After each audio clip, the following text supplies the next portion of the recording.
Dr. Siobhan O'Sullivan does like knowing animals.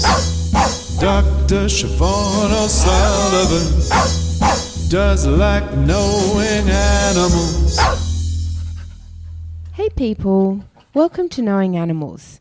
My name's Siobhan O'Sullivan and I do like knowing animals. This episode of Knowing Animals is from our Protecting Animals series, where we talk to animal advocates past and present about the work they do for animals. Now, this episode of Knowing Animals is brought to you by ASA. ASA is the Australasian Animal Studies Association. ASA exists to support animal studies scholars.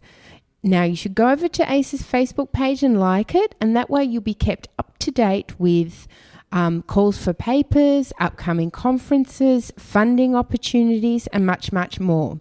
You should also think about becoming a member of ASA. Membership is just $50 Australian, and membership is what helps the organisation do its important work to support animal studies scholars. So think about joining ASA, the Australasian Animal Studies Association. Now, this episode of Knowing Animals once again is coming to you from the University of Sydney, where I'm very fortunate to be attending the New Directions in Animal Advocacy Conference, which is being organised by the HAN Research Network, the Human Animal Research Network at the University of Sydney. And as I mentioned in the episode just recently, this conference is a wonderful opportunity for animal advocates and scholars to share their ideas. And I'm getting a fabulous chance to interview animal advocates who I see quite regularly, but perhaps don't always get the chance to sit down and have a long chat with. So this week I'm joined by someone who will be very, very well known to all listeners, I'm absolutely certain. I'm joined by Glenys Oogjes. Glenys is CEO of Animals Australia. Glenys has been actively involved in the animal protection movement for many, many years, from at least the 1980s. And today we're going to hear all about Glenys's work for animals and Animals Australia. So welcome to the podcast, Glenys. Thank you, Siobhan. It's really lovely to be here and at the conference too. It's been wonderful. It has, hasn't it? So Glenys, what inspired you to get involved in animal protection? Inspired, I'm not sure. Absolutely obligated, I'd have to say. Once I started to learn about animal issues, and it was animal research, in fact, or cosmetic testing on animals that actually tweaked my interest and then concern. And then I started to learn about the other issues too, and particularly farming animals and such things. So it wasn't very long before I had to change my lifestyle and then become an advocate to see what I could do about it so that the world was a better place. And I'm still working on that many years later.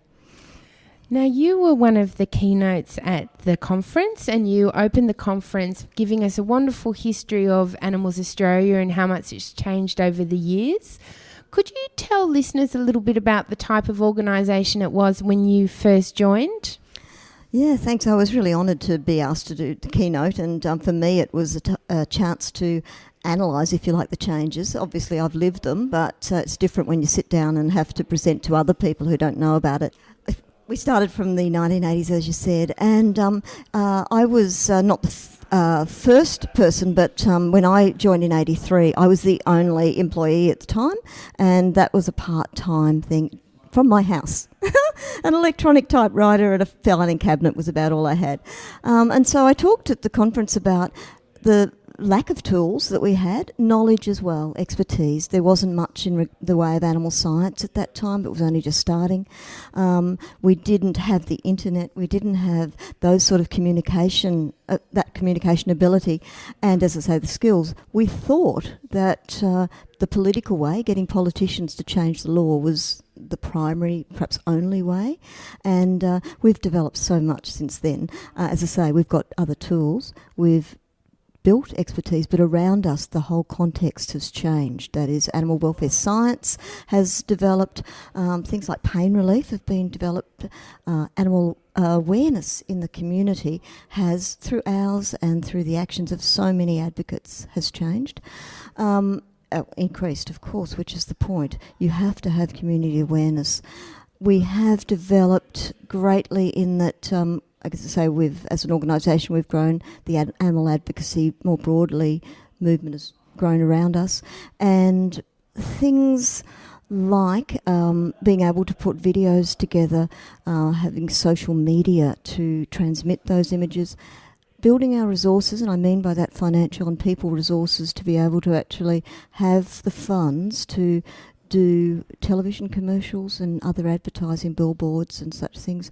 They're all crucial to changing attitudes and then behaviour. We have focused a lot more. As I said earlier, it was about politics, or we thought it was.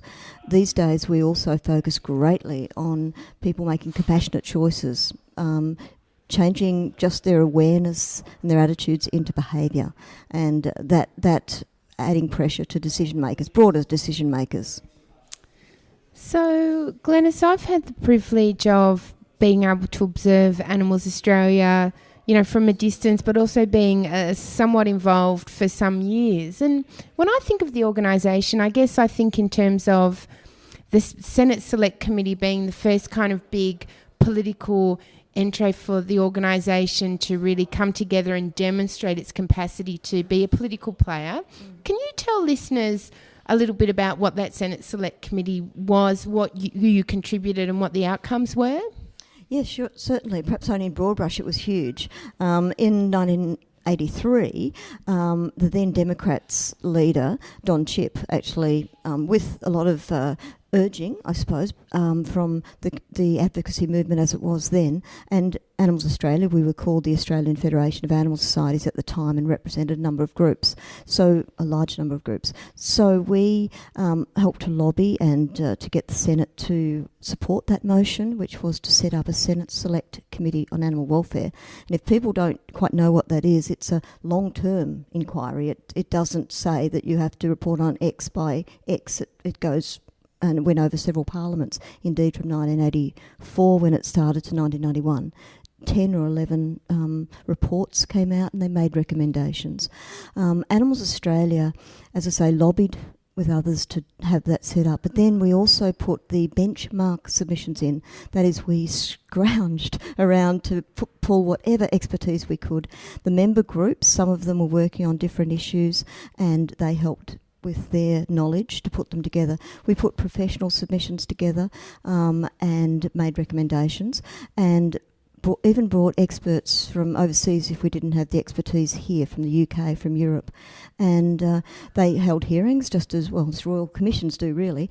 They held hearings as well and put good reports together and made recommendations. Some of them recognised some of the key issues, sadly, we're still working on today, because what come out of that is only recommendations. The politicians of the day, the government of the day, have to then decide whether or not to adopt them. So, of course, they said, things like with battery cages, when alternatives are available, you should accept them. They said that. In regard to live animal export, which is such an issue right now and still an issue, in regard to live sheep export, they said that exporting sheep around the world is inimical, I can't say that word, it's the antithesis. Not compatible. Certainly is not, does not provide animal welfare, and it's actually the absolute opposite to that. So they said those things. And so while I would say, of course, that concrete changes didn't happen from that, it changed the whole environment to make it a legitimate issue, legitimate political issue, a legitimate community issue. And so it was really useful back in the 80s and 90s. We still have to do the campaigns, and we still are on many of those issues. So then when I think about Animals Australia, again, from more of a historical perspective, names of people who've contributed to the organisation come to mind. And, I'm thinking about Peter Singer, and then I think about people such as Chris Townsend, Paddy Marks, Graham McEwen, Frankie Seymour, all this long-standing animal protection talent. Can you say a little bit about those early days and these people emerging and coming on board and contributing to the organisation? Oh, absolutely. There was a professionalism going on, I think. And yes, Professor Peter Singer and Christine Townend, as you say, were involved in, indeed, they founded the organisation and filled positions of leadership. And I was really just providing a secretariat to some extent. We all grew together. And Graham McEwen, a barrister from Victoria, had a great deal of legal knowledge and ability to ensure that the submissions and other things that we put forward were really professional, and the arguments and the strategies that we put together. So that was amazing. We had people like Frankie Seymour, as you say. She'd been a warrior in regard to the whaling industry, and so those people served on what was called the executive, the committee, and provided their expertise as much as it was for all of us. I have to say, we learnt together, as I said, and so over the years we've built. And what we've done in more recent years is from those founders, those people who made the Federation, which is now Animals Australia, what it is, they to some extent continued on with their own work and with their own groups, and the organisation itself brought talent and skills into the organisation. So we have internally now, we have the legal counsel, the wonderful Shartha Hamadi, of course. We have Lynn White, who with her policing career started our investigation arm and continues to be our strategic director. We have a wonderful creative director in Karen Nielsen. We have people that professionals in fundraising, which is so important if you're going to do the sort of work that we do. So we brought that into our organisation, and so that's, if you like, how we've been able to continue to develop, evolve and become more effective. Well, that's right. So you've mentioned Lynn, and of course her taking up her position at Animals Australia, I think, was a very important turning point for the organisation. It allowed you to do other types of things in addition to the good work you'd already been doing. Can you say a little bit about how the organisation changed when Lynn came on board with her investigative skills? Certainly. Prior to that, and the key year we're talking about is 2003, up until then we'd been, as I say, the Senate Select Committee on Animal Welfare, but we'd been working on a number of issues, again, particularly political issues or solutions we were looking for. When Lynn joined us, and that was only possible because of a wonderful bequest from our former president, Nisha Page, who sadly passed away at an early age, and she saw the future, and the future was to assist us to grow. And so Lynn was able to be employed as a campaign director in 2003. As I say, with her policing career, she was willing and had the skills and ability and the courage to be able to start investigating live export from the other end. We'd not ever been to the Middle East and been able to document what was going on there. She was able to do that. It was a turning point. There's much that's happened since then, of course, but that was a turning point because exposing the industry, there were legal consequences, but particularly public consequences. 60 Minutes did some 3 stories over a number of years, 4 stories over a number of years, and then Four Corners in 2011, as you know. Those sorts of things were really important, and they helped to build the organisation because people understood what we were doing, outraged by what we were showing, and so that built the resources of the organisation as well as our political clout and our public clout, and that's what you need to make changes happen.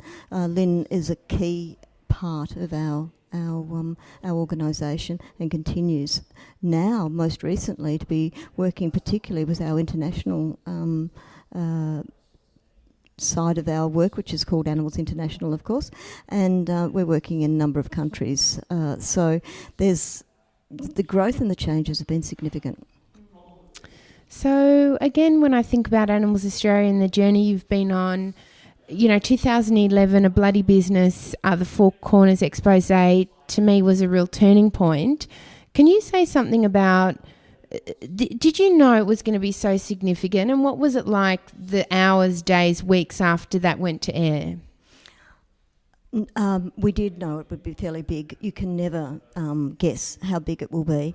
Obviously, we had done, as we always do, we'd been negotiating, well, when I say lobbying the government because we suspected it was terrible. We'd seen a so-called independent report which, reading between the lines, indicated that our cattle, our Australian cattle, were being handled and sorted in a horrific way and using Australian equipment, the so-called Mark 1 box, the slaughter box. it was quite horrific. We knew it was bad. Only then did we know it was bad, about 6 months before all of this. And we in RSPCA Australia wanted the government to do something about it. They wouldn't. And so Lynn, as she does, went to Indonesia and with an investigative colleague documented some just terrible things that people saw, or many people didn't see on Four Corners because they couldn't watch it, I'd have to say.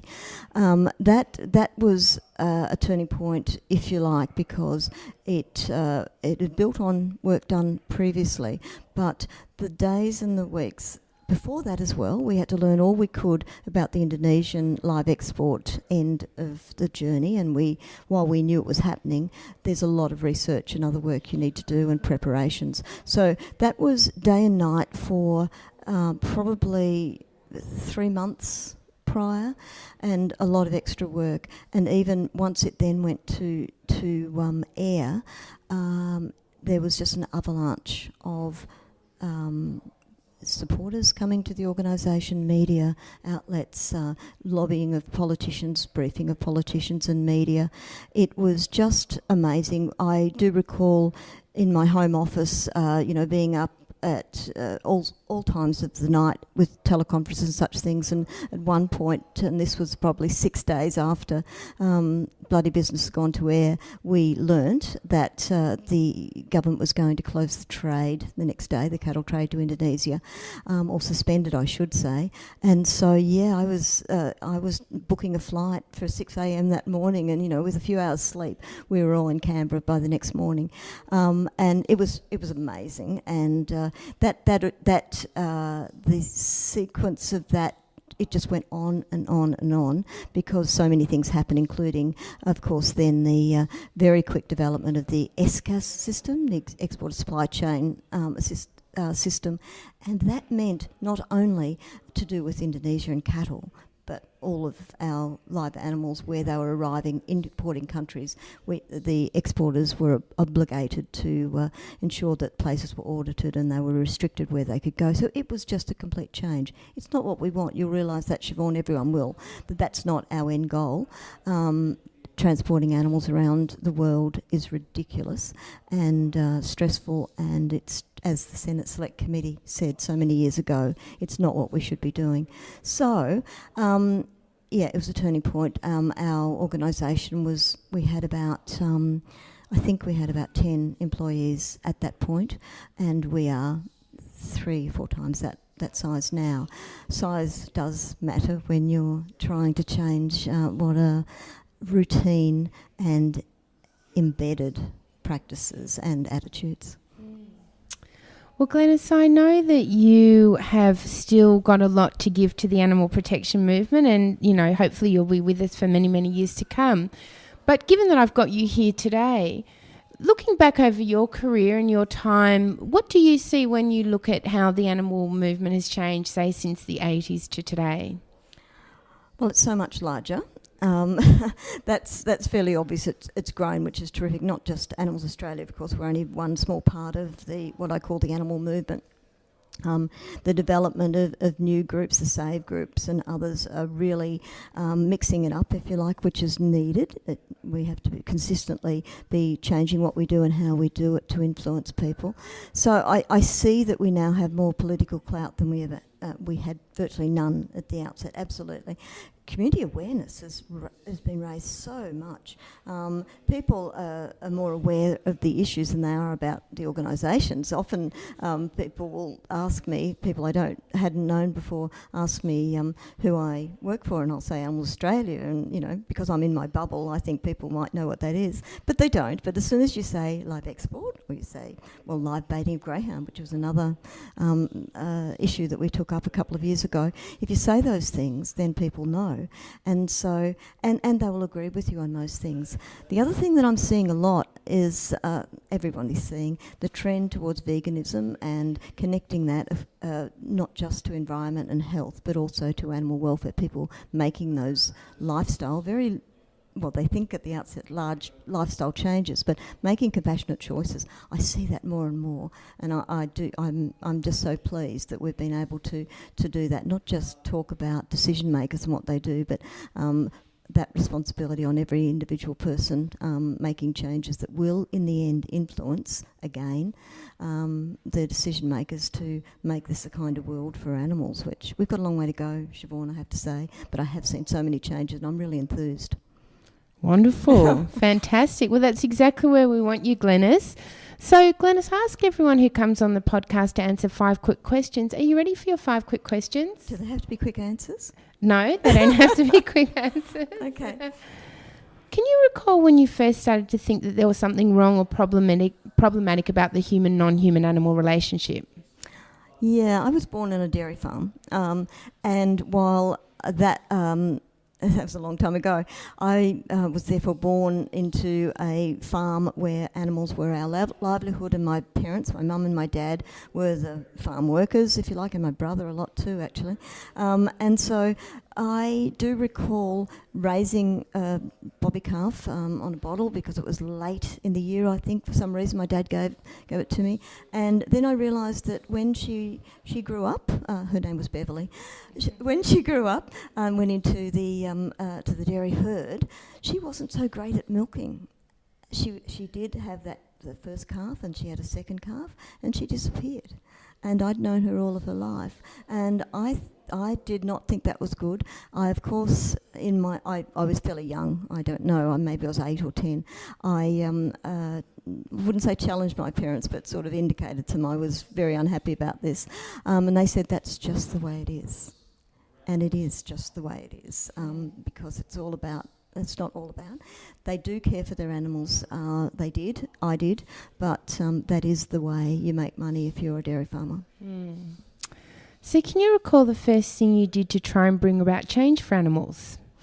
Oh, well, I didn't do anything more about Beverly, I have to say. So I think I probably left it as it was. That's the way it was at that time. And it really was not until I was, after university, ran into an old university friend who'd already started to work in the animal movement, and that was to do with cosmetic testing on animals. And so I think the first thing I probably did, and I joined them to an extent, I do recall going to a shopping centre with a sash, a pink sash across myself, a bit like the ones they have they used to have in the showgirl, of the showgirl sort of era, and it said ban LD 50 testing, so LD as in the lethal dose 50% testing of animals for cosmetics. And so I do remember that. It was really scary. Wonderful. And I think LD50 is still carried out, isn't it? Yeah, I think it's modified to some extent, but it's still in some countries still occurring. Mm. So if you had to name one animal advocate who's had a big impact on you, who would it be? Oh, one? Oh, my goodness. A lot of people try to sneak a few different names in there. Look, Peter Singer, I know he's a philosopher, but he's very much an advocate, including working with us and with animal liberation and such things. It has to be him, but if I could just say quickly, Henry Spira, absolutely, in regard to strategy and the way he goes about doing things, ensuring he negotiated and then pulling the trigger with advertising or whatever, if necessary. They're the sort of things that I think really inspired me as to how to go about doing things. So I'd have to. There you go. I got 2 in. Well, that's good. No, very, very constrained. Can I also say and very good. Important people to mention and remember, I think. Yeah, absolutely, and so I'm going to put in the third now. The other person that has influenced me in more recent times, I have to say, is Lynn White, my colleague and friend, and the way she does things, the way we do things for the animals is just. She's quite amazing and the most courageous person I've ever met. So there you go, 3. 3, wonderful, and it's good to have a woman in there as well. There you go. Yeah. What's the most important thing animal advocates can do for animals? Oh, dear. Well, I would say they must get involved. Sitting and worrying about things and being concerned is not enough. Obviously, I'd say personal choices and then communication with your closest, your dearest, and any groups that you're involved with. So, but I'd encourage people to get involved with organisations that have experience and know what they're doing and therefore are going to be more effective. Mm. So if you had the power to change one thing about the human-non-human animal relationship, what would it be? Oh, my goodness. I think it honestly would be humans realising that animals are not for our use. That is, they're not to be eaten, they're not to be farmed for their bodily parts, but also for wool or for whatever.